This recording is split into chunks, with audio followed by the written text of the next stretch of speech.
8, 7, 6, 5, 4, 3, 2, 1.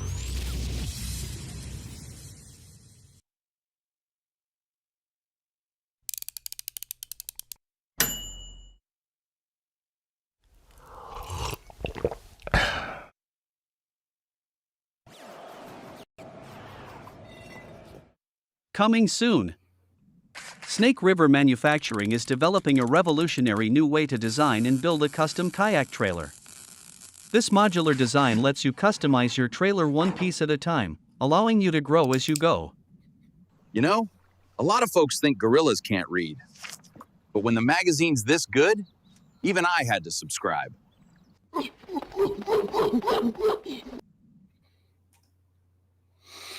Hello, everyone. Welcome to episode 37 of the Kayak Cafe podcast.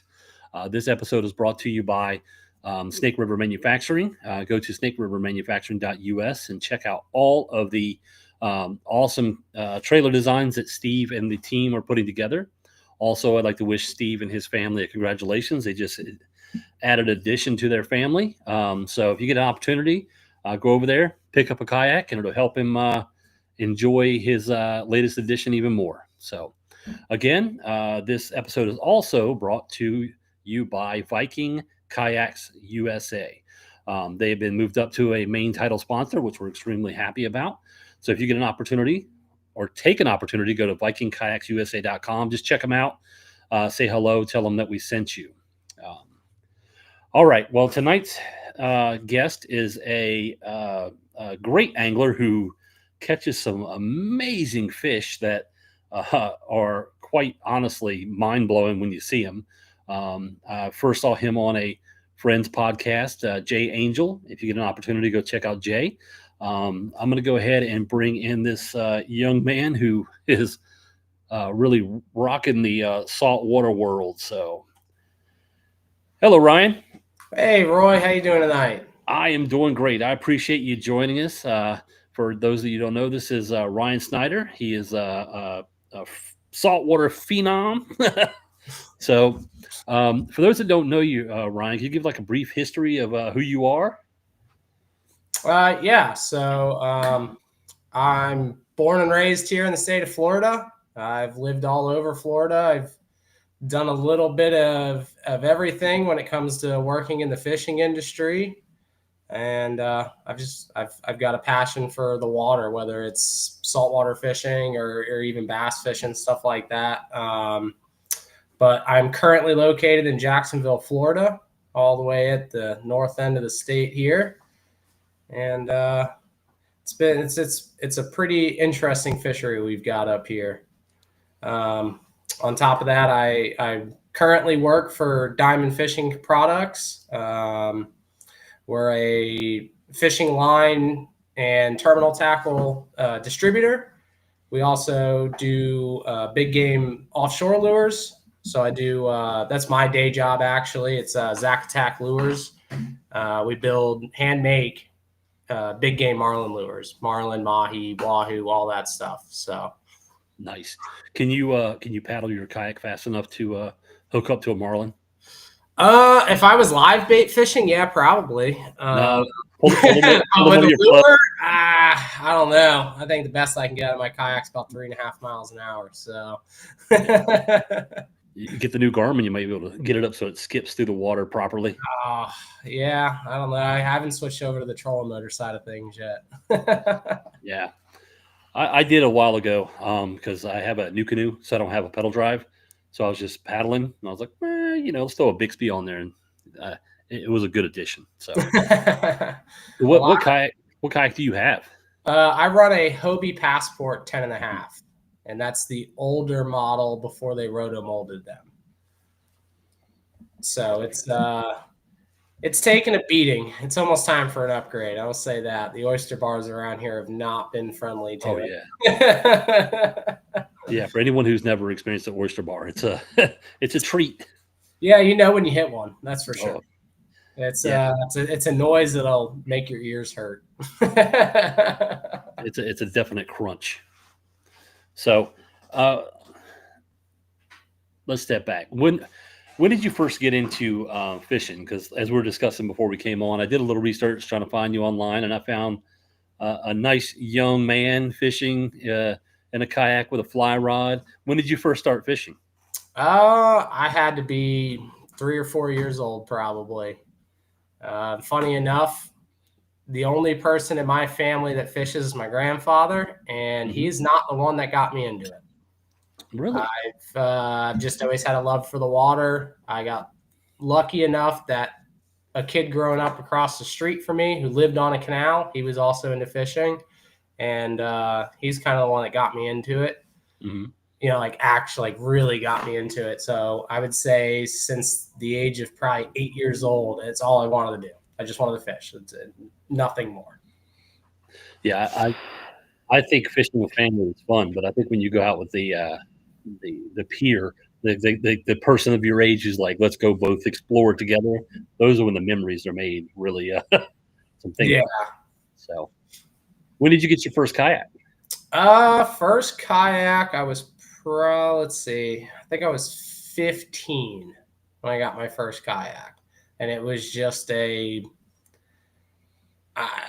don't know if it was Academy or, you know, it wasn't anything, you know, it was just kind of a sit inside generic run of the mill kayak, but I made it work. And that's actually the videos that you found digging into YouTube. That was in just a probably 10-foot sit inside kayak. But it got the job done. I mean, we did everything with that. We used to, you know, as younger kids in Florida, we got into shark fishing, land-based shark fishing, and we'd paddle baits out using the kayaks. And yeah. This brings us to another point, kids. The internet is permanent. It is. Yeah. Yeah, I had Russ Snyder's on, and I went back, and he's got some old videos online. So yeah, we were chatting about his early beginnings. So those videos, they just do not go away. So no, they certainly don't. I like to think I got a little bit better with my filming in the kayak. I'm very bad about it. I do have a DJI camera. I'm very bad about bringing it with me, and then I'm also very bad about filming at the right times. Yeah. But I do have some pretty cool little clips on my Instagram page of, you know, some different interactions with redfish or trout. So Instagram, is that your main platform that you focus on posting to? Yeah, Instagram and Facebook. And I have not gotten into the whole TikTok thing. No worries. Yeah. Who knows? We might not, any of us, be in the TikTok realm anymore. Who knows? So do you do any other type of fishing? Because I know you said you did the land-based shark fishing and you were into kayak fishing. Would you consider kayak fishing your main type of fishing, or do you do any offshore stuff with the items you make? No, I do a lot of everything. If it's a fish, I'll catch it. You know, I don't discriminate against fish. You know, I've traveled to some interesting different places to fish. I've done a lot of offshore fishing. I used to be an offshore charter captain. I used to be a commercial fisherman. That was all offshore. Here locally in Jacksonville, we do a lot of like wintertime coming up, actually, like starting just after Thanksgiving. We'll get into the Wahoo. Earlier this year, we went on a Mahi trip out of Jacksonville. About a month ago, I got back from an overnight trip into the Gulf. We went out of Sanibel, Florida, 200 miles out into the Gulf of Mexico, and spent the night out there, did some sword fishing, deep dropping. I think the shallowest we fished on that trip was 700 feet of water, fishing on the bottom. Yeah. So I get around. I do quite a bit. Yeah, that's definitely not kayak area for me, because we were discussing, you know, I have to be able to see land or know that shallow water is close by. Yeah, no, 200 miles offshore in the Gulf of Mexico. There's definitely no land anywhere in sight, and it's not shallow. So with your kayak, have you done any modifications to it that are specific to your style of fishing? I wouldn't say specific to my style of fishing. I'd say that probably the most important piece of equipment that I've attached to my kayak is definitely an anchor trolley. And then I use the Yak Attack, what do they call anchor pole. That's probably the best investment for kayak fishing, especially in saltwater. If you're fishing like inshore, shallower saltwater, a lot of the times, like with redfish, you'll get on a school. They're like, you hook one fish, but there's 20, 30, 40 other fish there. The first thing I do is I hook that fish, and then I immediately keep it on my left-hand side because I held the rod with my right. So I'll grab my spike and I'll jam that thing into the mud.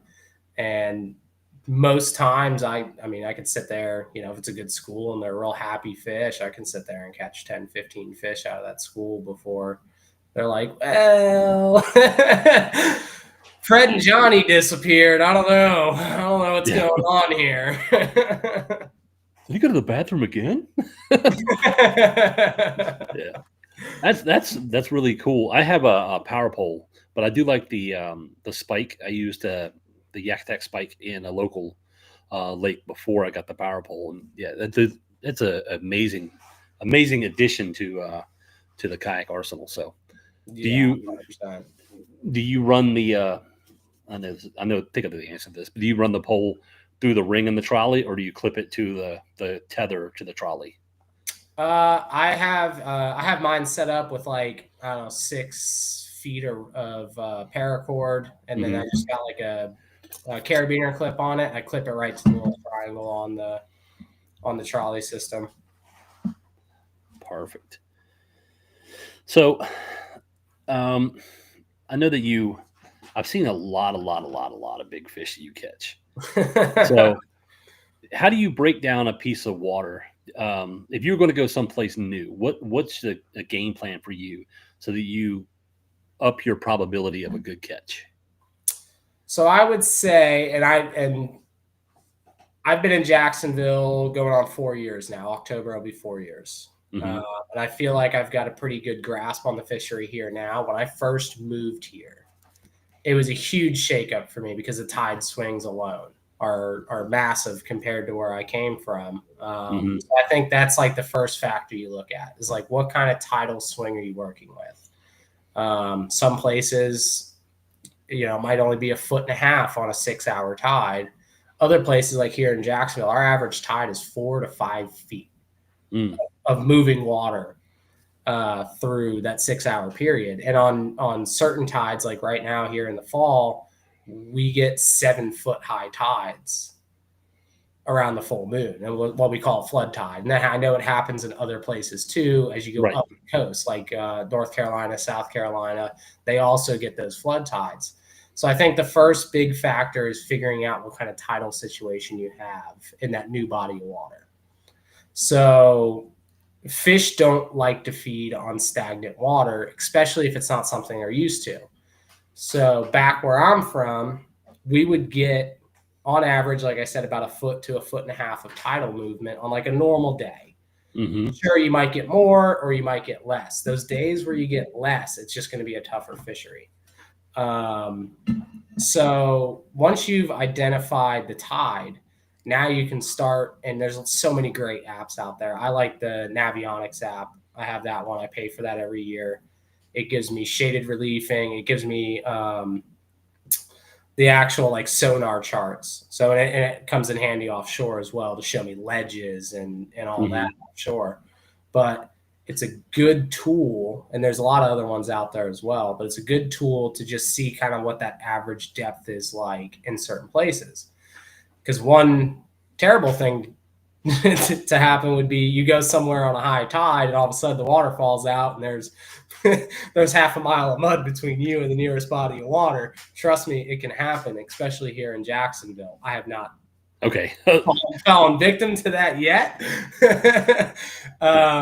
But the tide will tell you, and the height of the water will tell you where these fish will position. So one of my favorite things here in Jacksonville is what I like to call the mud tide.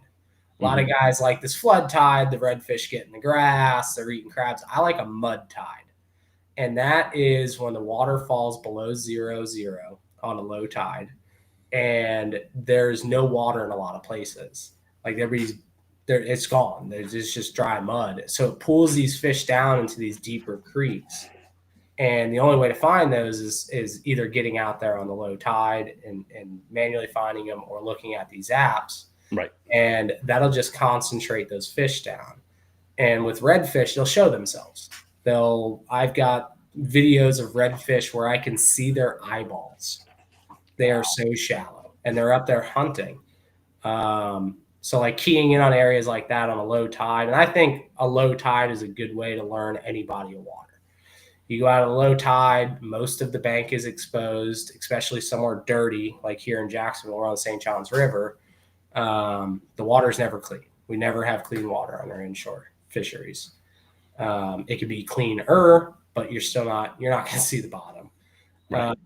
So going out and identifying these different drop-offs and, mud banks versus sand banks, oyster bars are another great thing to look for. Those are pretty easy to spot on Google Maps as well, as long as there's been like a good satellite image of the area. Some places, like we have this big dead zone on Google Maps over Jacksonville. You can't see anything because there was like a weird glare with the sun that day that took a picture or whatever. Aliens, we know. Yeah, it could be the aliens. But oyster bar is another great place to find redfish. As far as trout go, I like deep, fast-moving water where there's got to be an eddy, though, because they're not going to want to sit out in that current. They're going to sit right on that inside seam as if like a freshwater trout. They're not much different. And they're going to wait and they're going to ambush. The big thing with trout is if they don't want to eat, they're not going to eat. There is no forcing a speckled sea trout to eat. They're very sensitive to atmospheric pressure, and I find that to be more and more true, especially with the large fish. A lot of people consider a 18, 22-inch trout large.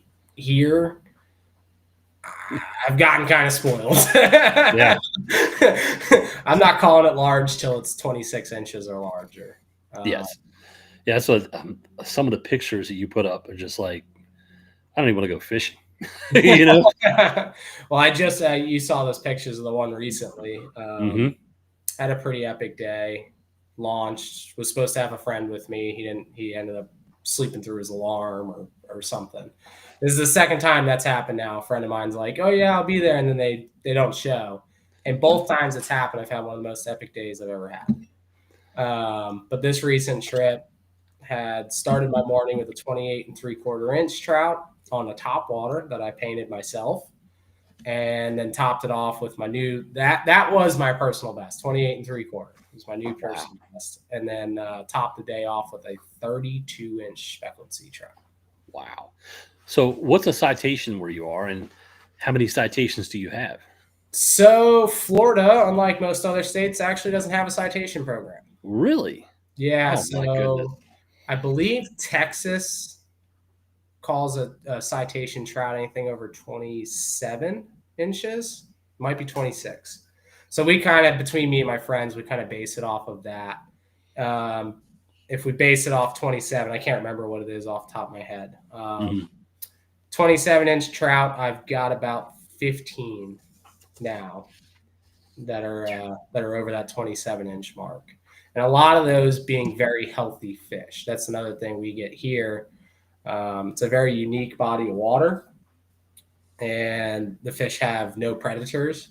There's no sharks in this body of water. There's no dolphins. There's nothing for them to get eaten by outside of some alligators, but I think they're a little too fast for the alligators anyway. But they grow to just like be these fat, giant fish. And earlier this year, the most recent one I put on a scale, I had a 27 1/4 inch long sea trout that weighed 7.5 pounds.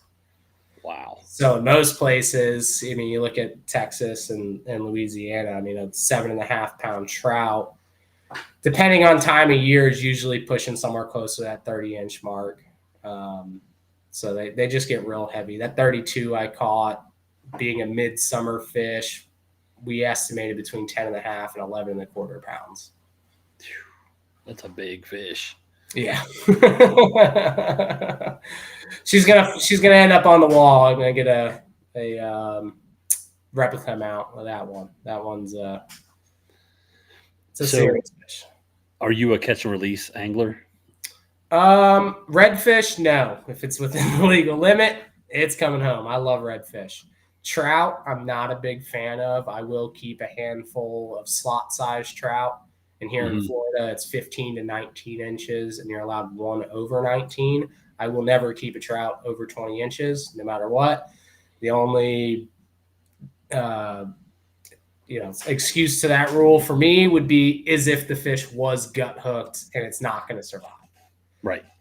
Which does happen with these large trout. They have such big mouths, and a lot of these lures we're throwing are much smaller. They got treble hooks. Like, good chance you might gut hook one or gill hook one, and it doesn't survive. I'm not going to leave that fish to float. I will take it at that point. But yeah, redfish, definitely fair game. Flounder, oh yeah. Yeah. Definitely keep my limit flounder. Flounder make crab meat taste great. So let me ask you this. I know, like, depending on the body of water I want to fish, I have a ton of lures. Do you have the same kit that you carry with you all the time, or do you swap out components depending on, let's say, tide flow or barometric pressure?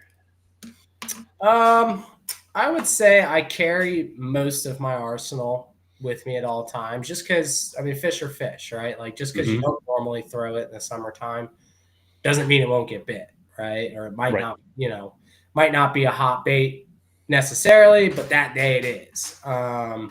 So I carry a minimal amount of tackle, on the kayak. I carry 2 boxes. One's mostly jig heads and other terminal tackle, hooks, stuff like that. And then the other one's hard baits. And then I just have like a literal mess of plastics just thrown in the crate. But yeah, I definitely have different baits I like to throw. And I don't think it's so much as like what time of year as it is like what the conditions are. Gotcha. There are definitely some baits, like a topwater I'm throwing from 0 dark 30 till, about half an hour after the sun comes up, depending on what the fish are doing and the clouds. Like, if it's cloudy, I'll throw topwater all day, especially on redfish. They're all fired up. Trout fishing, soon as you're like, it's time to put sunglasses on, you put that topwater away when it comes to trout fishing, at least here. They just don't seem like, you might get 1 or 2. It's just not worth it. It's a lot of casts, and you might come over a fish and it's not interested. And if you threw something else, it might have been interested. I think that, time of year as well on fish and the action of the lure you're presenting. Like, I'm not going to throw a topwater in the middle of February or the middle of January when it's freezing cold. I'm going to go slower presentation. But I think the same goes for when it's extremely hot, because, here in Florida, it could be, especially North Florida, wintertime, it might be 30 degrees out and the water gets down to the low 60s or the high 50s. And then you flip and you go into August and now it's 110 degrees out and the water temp's 85 to 90 degrees. I think a lot of those baits that you fish in the winter can also be fished in the summer in the same way. Like, those fish still get lethargic even though it's hot. And the saltwater guys will know this one, but like a Paul Brown Corky, the original Fat Boy. I throw that in the dead of winter and I throw it in the dead of summer. In between, sure, it gets bit. It's not my preferred bait though, because those fish are going to be a little bit more active. It's like a slow, it's a much slower presentation. One other thing I found, like this summer, I started playing with glide baits, salt water. And I was shocked when you said you're catching with a glide bait. Yeah, so I don't think there's a lot of guys. There's not a lot of guys in Florida. I'll say that are throwing glide baits. There's a lot of guys in Louisiana, Texas, even maybe in the Carolinas throwing glide baits for trout specifically. But I started playing with it this summer, and this is one here that I throw. You can see, I mean, that thing it's chewed up. They like it, and I think, and I'm going to play with it more as we go into the winter, but my cadence would just change. It would go from a fast, real erratic to more of a slow, actual glide bait style. I did catch a 26-inch trout on this glide bait on one of my last trips out. So it's been rewarding to catch fish on such a big. I mean, I say it's a big bait. It's only a 5-inch glide bait. Right. You bass guys, you guys get crazy, Yeah, I've always been amazed at like a redfish hitting top water. I mean, its mouth is on the bottom, so it's got to like go do some. Yeah, they got to get above it, or I've actually seen them when they come up and they roll under it and slurp it. Like a little fighter pilot. They're really bad at eating top water. Oh yeah. I would say you miss as many as you catch on top water, but I'll use it as a tool. Like, all right, I'll throw that top water early morning because it gets a lot of attention. And if a redfish or even a trout, I mean, it doesn't really matter, but if a fish comes up under my top water and he doesn't connect, I'm following up. I mean, I'm immediately firing back with, a little paddle tail on a jig head. I keep my rods all ready to rock right behind me in my crate. So it's as simple as I won't even hang the top water. I'll just lay it down and I'll fire another one out there. So a quick follow-up. Chase from Southwest Indiana Outdoors, they have a podcast as well, said, I would love to catch saltwater fish on artificial baits. I found this fairly, I'm not going to say it's easy to catch them on artificial, but it just seems like there's so many more fish in school saltwater. So like there's, on the way down, you can hit your trout, and then it hits the bottom, you've got your flounder. You got them all in the column, all right there. So, yeah, I mean, there's a lot of dead water, though. Yeah. So, like, that's where, like, the experience comes in. That's true as well. Dead water, and, there's a lot of different forage. So, I'd go from, like, red fishing. I'd be throwing a shrimp lure that's that big, sight fishing redfish. I mean, it's 1.25 inches long, 1.5 inches long, to throw in a 5-inch top water, so it's like a wide range depending on what they're feeding on. But it's I pretty much strictly fish artificial out of the kayak. All right, so let's talk a moment about so before tonight, you sent me some things, and you were telling me about this braid that you guys make at Diamond, and I got it. And I've gotten braid from people before. And I was like, okay, it's braid. I have the 8X Apex 20 pound that you sent me. I put that on my my just normal rod and reel. And my first cast, I was able to get at least 10 to 15 yards extra on the cast. And the diameter of this line and the way it feels is just, it's almost like sewing thread. Like it's just so supple. It's crazy stuff. Can you tell a little bit about the Diamond brand braid? Yeah. So we actually have two different braids. I sent you one of each. We got the micro braid, which is a brand new product to us. And then we have the Gen 3 8X braid, which has been our staple for quite a few years now. It's been put through the ringer for sure. But the micro braid in particular, we worked very closely with Captain C.A. Richardson of Flats Class TV. Most people in Florida would know who that is. He came to us, he joined our team, and he said, hey, I need a braid that's going to be more specific for throwing lures. Like every braid on the market is good, it's good. But we want something specific for throwing lures, higher sensitivity, further cast, and still maintaining that knot strength and the durability of the line overall. So, we worked with him very closely to get this dialed in. It's got a very thin coating, so it's not super stiff. It's still an 8-strand braid. And I mean, it's unbelievably thin compared to what we offer currently, or what we offered currently in the past on the Gen 3. It's ranging anywhere from 15 to 20% thinner compared to 20 pound to 20 pound of our two brands, or our two makes.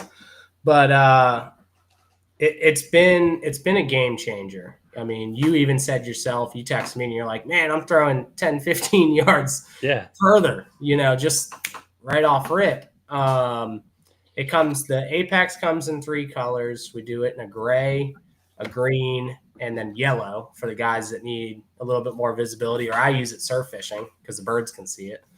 And then it comes in 6, 8, 10, 15, 20, and 30 pound currently, and we're working on expanding that range further. Right now, it's available in 300-yard spools, and very soon available in 1,500-yard spools. We're just waiting on the shipment to come on those. But you can get, like I said, 10, 15 yards on average further on your casts. Oh, yes. And this 8X Gen 3 is 65 pound, and I have 60 on one of my flipping rods. And it's almost like a cable, what is on my rod. Yeah. You could tell it's stiff, and it's not gonna, it's not gonna break. It's heavy. It's almost like you're winching in a car. But your stuff is just very pliable and super thin. Like this is 65 pound test line, and it's crazy. Yeah, the Gen 3 has virtually no coating on it. So it maintains that looser feel to it. We've noticed that it helps reduce wind knots, actually, because the line's not resisting itself. There's no resistance within itself, and you can get a much further cast with it as well. The Gen 3 is more of your, kind of, I don't want to say run of the mill, because it isn't, but it's more of your beginner friendly braid. Right. And it's going to hold a great knot. Doesn't matter if you tie a uni knot or a polymer, or you can tie any knot you want with it, and it's going to hold it pretty well. The micro braid does get a little bit more technical when connecting your leaders. You got to make sure your knots are on point. It is a little bit finickier, especially the lighter you go. But I will tell you, I've caught plenty of upper slot and over slot redfish on the 6-pound braid. So, what's your preferred knot to put the leader on? I pretty much only tie an FG knot. Once you get good at it, it's a quick knot to do. I like to run long leaders because I don't want to have to retie my leader through the day. So I'll start with a 6 or 7 foot long leader, and I can retie my lure 20 times and I don't have to worry about it. Right. Work your way back. Yeah. Yeah, exactly. I mean, it's definitely like if you're fishing further south of me here, like you go snook fishing, you definitely are changing after every fish, just about. So, and you also said the fluorocarbon. Yeah. So this is I haven't put this on a rod yet, but I have been looking at it and playing with it and tying some knots out of the kit. I mean, it's really nice fluorocarbon. I personally have not had much of a chance to use it. I did use some of it during the testing phase. I'm just not there's not a lot of applications in saltwater for it. That is extruded by one of I'm going to say the best monofilament extruder in the world, monofilament and fluorocarbon extruder in the world, Momoy. We are the U.S. distributor of Momoy products, and we've had amazing success with their higher stuff. Like it's a staple in the big game world. So like the Momoy monofilament in 60, 80, 100, 200, like all the big stuff. It's a staple when you get on these multi-million-dollar boats, and chase marlin and fish these giant tournaments. So The fluorocarbon, like I said, I personally have not got to use it a whole lot. C.A. Richardson has used that quite a bit. He's been loving it. I figured if we get it in a bass guy's hand like yourself, hopefully we can get a good opinion from you on that. I tell you what, though, the Apex might send me back to braid. We've had a couple guys switch back. Gosh, what was his name? Benton Parrott, big Team Hobie saltwater kayak angler. He told me that at ICAST. He's like, man, I spooled up with this. He's like, I switched back to braid. It's crazy. So SWFL asked, how does Diamond Braid 8-strand compare to Beyond Braid 8-strand? That's what he uses now. I don't want to disparage. I don't want to, talk bad of any company. Personally, I have not used in a fishing application the Beyond Braid. We do some testing in-house, and I would suggest you switch to Diamond. Like I said, I don't want to bash anyone.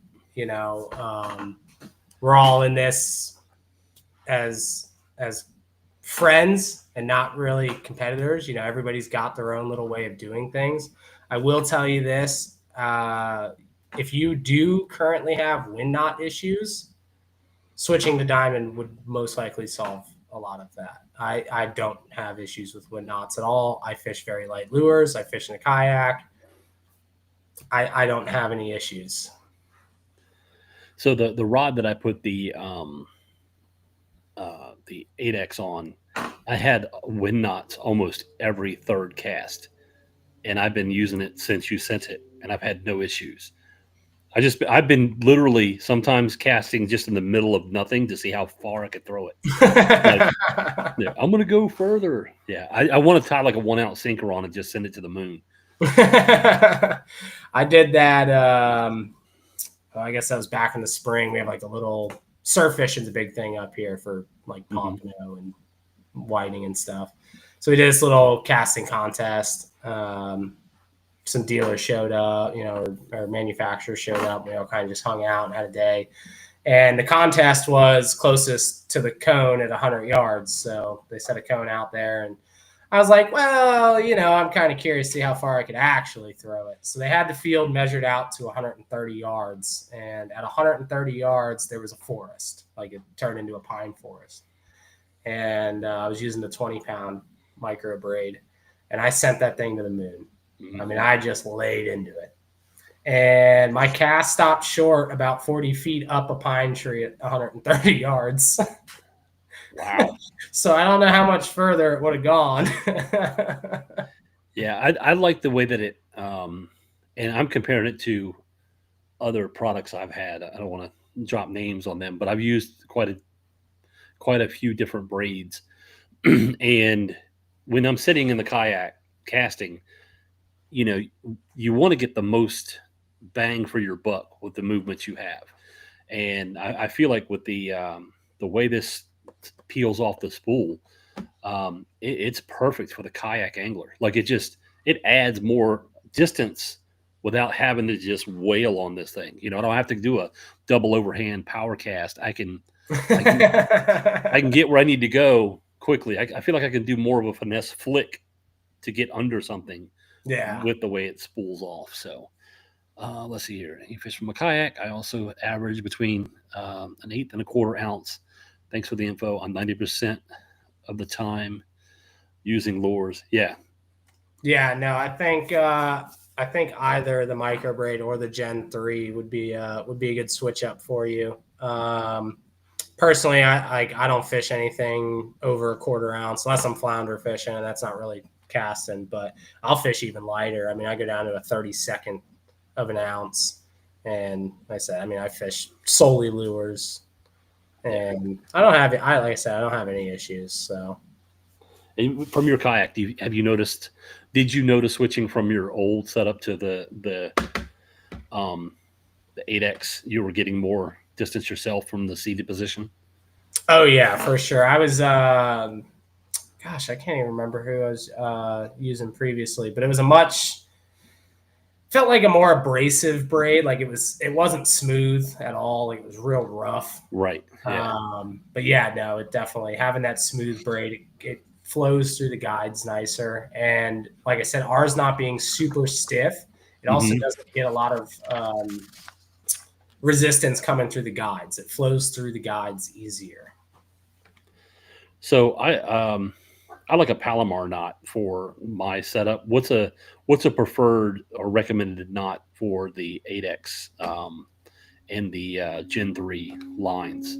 Your polymer knot will hold great with that for sure. I mean, I personally don't fish much braid, straight too. And I know like with bass fishing, that's like the big thing to do. The polymer or Palomar, or however you say it, it's proven to be one of the strongest, line to hook connections out there. I mean, that knot is seriously strong. So I don't think you'll have any issues tying that.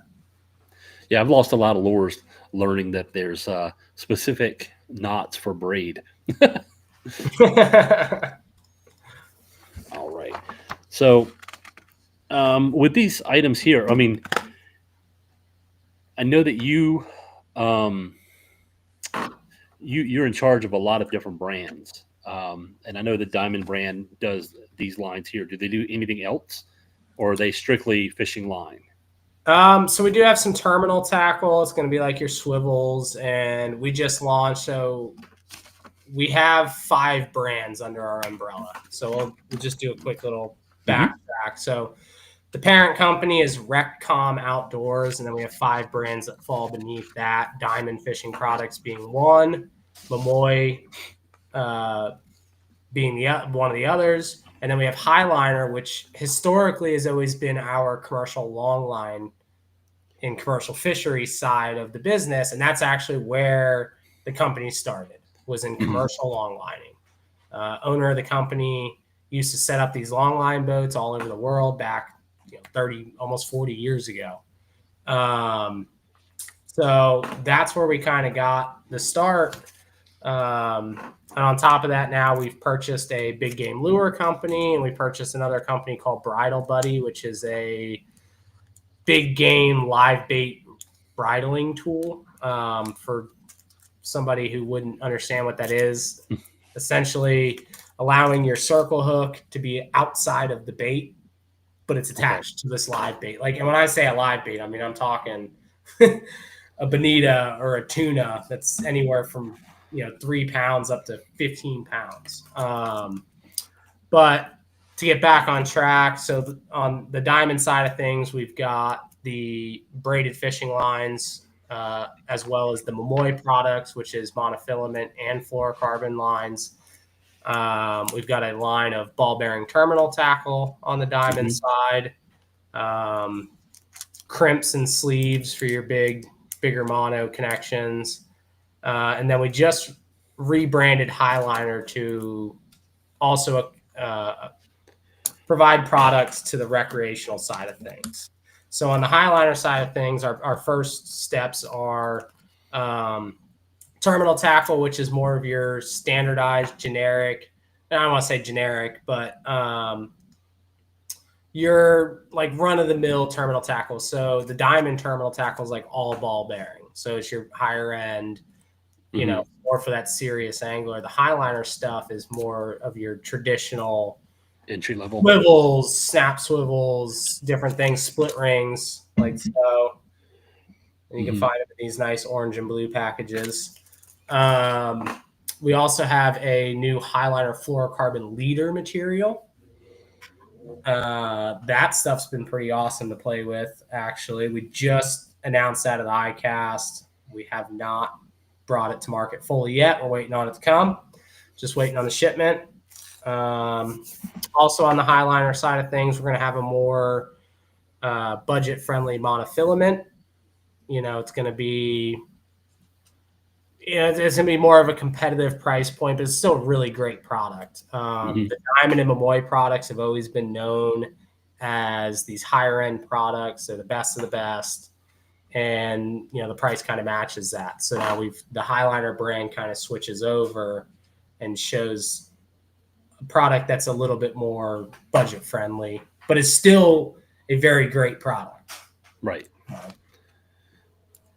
And if And somebody wanted to get the a spool of the diamond micro braid, how would they go about doing that? So for the guys that are, I want to say more landlocked, because a lot of our dealers are on the coast. For the guys that are more landlocked, a couple of our dealers do sell them on their websites. That includes Melton International Tackle out of California. They can ship it right to your door, as well as Sodium Fishing Gear. It's a tackle shop based here in Florida. I know for a fact that both of them have it on their website. For the Gen 3, you can get it from either of those shops as well. And then Bass Pro also has it on their website. Mm-hmm. Bass Pro has not picked up the micro braid yet for their website.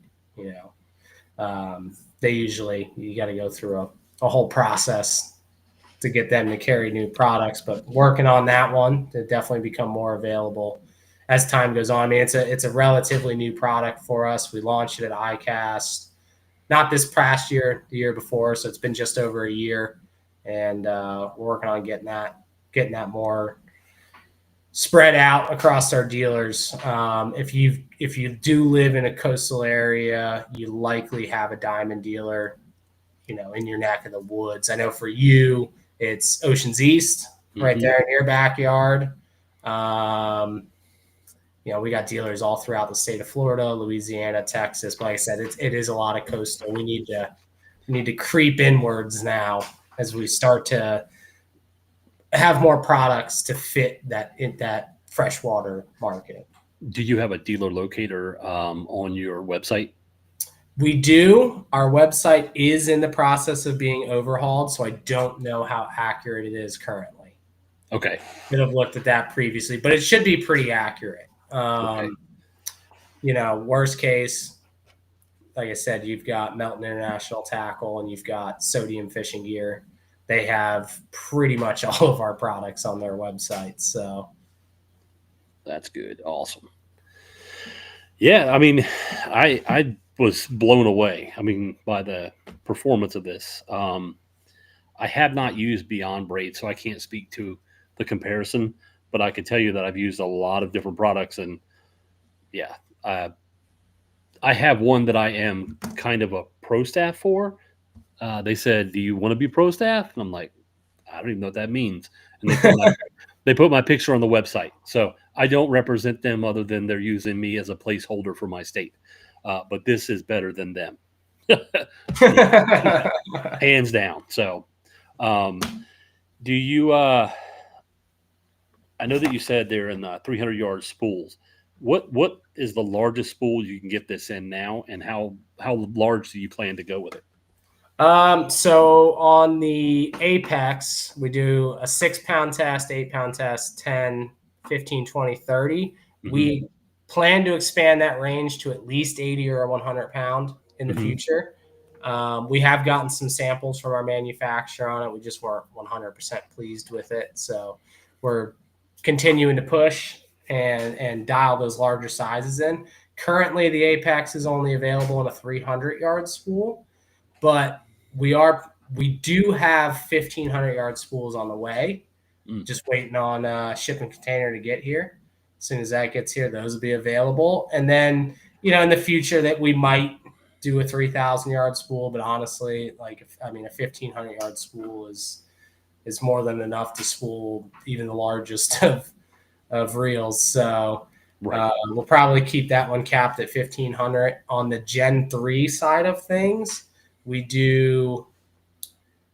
got from 10 pound all the way up to 130 pound on the Gen 3 8X. And that ranges from a 300-yard spool to a 3,000. We have some color options are only available in a 300 or a 1,500.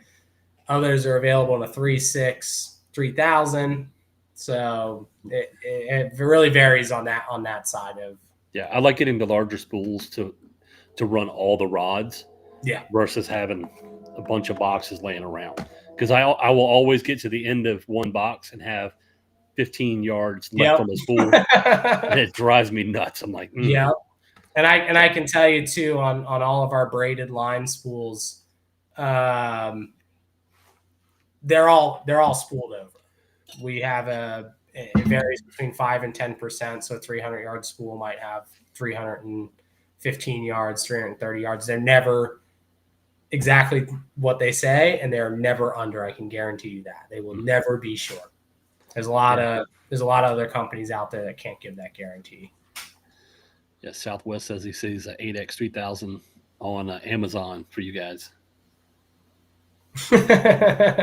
Yeah, I would think that would be coming through Melton. One of our dealers handles the Amazon side of things. We actually don't do any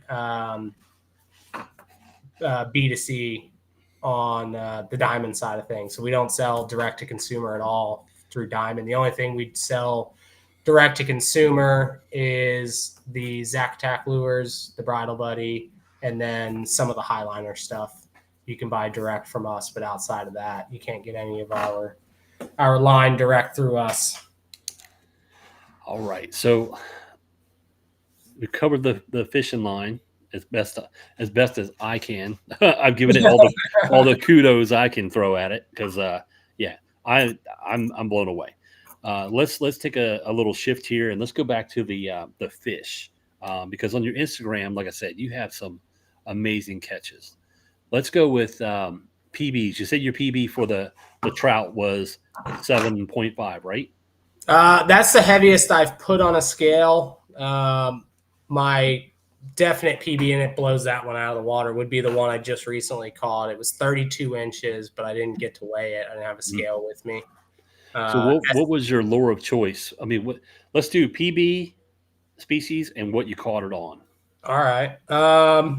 So the trout, 32 inches, between 10 and a half and 11 pounds. That ate a 5-inch DOA fluke, white fluke, weightless. Very unique fish, actually, or catch in general. I found that fish tailing. Tail fully exposed, threw this unweighted bait at it, and it was on. So yeah, that'd be mine.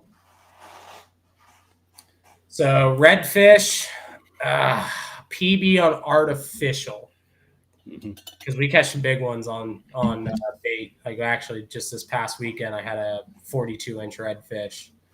So what's your bait of choice, live or fresh? We're fishing half a blue crab when we're fishing bait for redfish, and that's fishing in the main St. Johns River, 5 mile an hour current on some days, fishing like 24 ounces of lead. But on a lure, largest redfish I would have to say is 34 inches, 35 inches. That fish ate a 3-inch shrimp lure, 3 or 4-inch shrimp lure on a jig head. Sight fished it. It was up super shallow, pushing with its back out of the water. PB flounder is going to be right at 25 inches, and that was caught on a 6-inch curly tail, probably a 1/2-ounce jig head. It's usually what I'm fishing. Just bouncing bottom, deep water. All-time biggest fish, I guess, would probably be a shark, but I don't really count those. All-time largest fin fish would be a estimated 350 pound blue marlin. Wow. That was caught on a live tuna down in Costa Rica. Yeah, that sounds like a lot of fun. A lot of work too, I bet. It's a lot of work. A lot of work. Awesome. Well, we're coming up on the hour mark. I mean, is there anything you want to shout out before we get off? Did we miss anything, or? Man, I think we covered things pretty well. Shout out to Diamond Fishing Products, not only for keeping me employed, but making some of the greatest products I've ever fished with. and giving me a lot of these opportunities to get to go fish some of these cool places. Yes. And I want to give a shout out to our friend Jay. I saw him jump in. Definitely. Shout out to Jay for linking us up. Let's Talk Fishing. He has his podcast. He goes live quite a bit from on Facebook. So check out Let's Talk Fishing. I've got all the podcasters in there. I've got Southwest Indiana Outdoors. They have a great podcast he just started. So Ryan, you might want to hop on with them. It's him and his wife. She does not like me because I didn't invite her on the podcast. And Country Kids Outdoors was in here. He also has a podcast. They're some cool people. So right on. Yeah, I mean, I enjoy doing these podcasts, so it's always fun. And anybody who's tuned in tonight as well, if you have any questions or you want to learn more about saltwater fishing, or if you got further questions on some of our products or where to get them, feel free, add me on Facebook or Instagram, shoot me a message. I'm more than happy to help you out, whatever I can. What's your Instagram? My Instagram is at Captain_Ryan.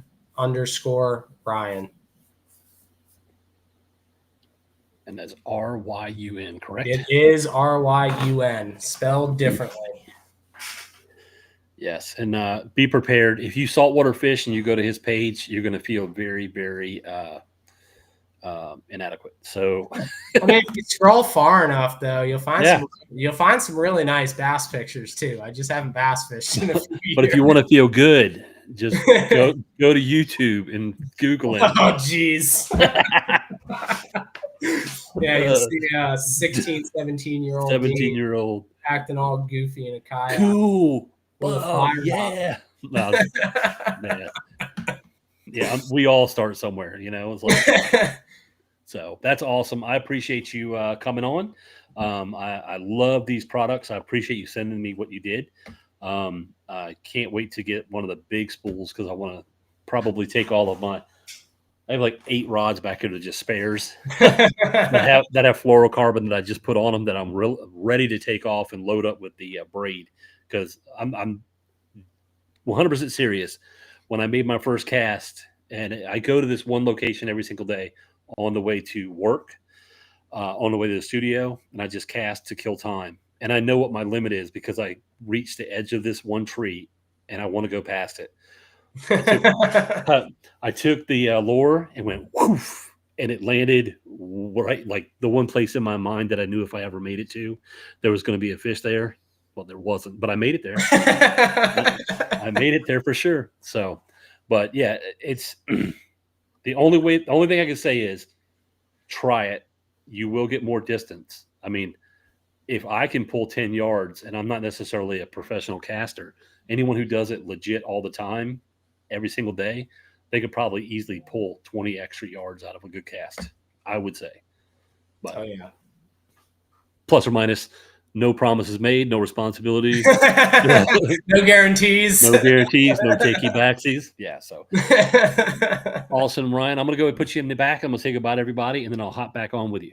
All right, sounds good. Thanks, everybody, for tuning in. Thank you again. All right, everyone. That was episode 37 with Ryun Snyder, representing Diamond Fishing Products. Google them, give them a check. I love it, and I'm probably going to change all of my my fluorocarbon over to their micro braid. I do have some fluorocarbon that I'm going to try, but it's going to be hard to beat that braid. This episode is brought to you by Snake River Manufacturing .us. Go give them a check and see all the beautiful kayak trailers they're making. Also go to Viking Kayaks USA and look at all of the kayaks they have to offer. They just made a transition from one of the lower, smaller sponsors to one of the premium sponsors. So please go give them a shout out and say hello. And October 1st, we're coming out with the next issue of the USA Kayak Fishing Magazine. So if you haven't, please go to usakfm.com and subscribe. That way I can get the latest issue out to you. We have Ethan Jett on the cover, as well as a bunch of good stuff on the inside. And I don't ask for a lot of things, but a little nod of just let me know what you think, and subscribe for free. So also, if you're interested in any coffee, kayakcoffee.com has given us Cafe 20 for a 20% off coupon for all of your coffee orders. They have some amazing whole bean coffee that just makes a beautiful, beautiful brew. So go check them out at kayakcoffee.com. Also, if you're interested in getting one of these beautiful mugs, if you go to Facebook and type in Nico's Art Therapy, they have these mugs. They're selling them to support Nico's therapy.